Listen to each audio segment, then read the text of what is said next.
As you're walking the sidewalks of St. Petersburg, our Sunshine City, I want you to be sure to keep your eyes open for some very special rocks that have been hand painted by a lot of people in the community, and they are being hidden all around the city.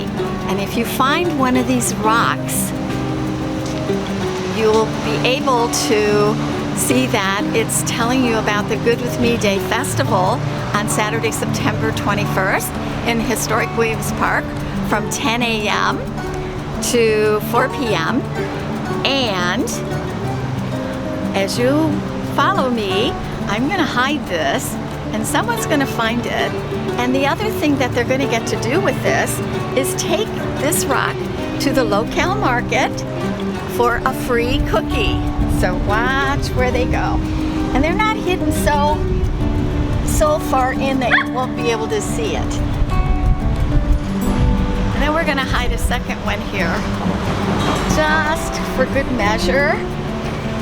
Maybe we're going to sit this one right up here. So keep your eyes open, look for the rocks. They're everywhere, and they're where you least expect them to be. And I will see you Saturday, September 21st at the Good With Me Day Festival. Come and expect to have a lot of fun and celebrate who you are.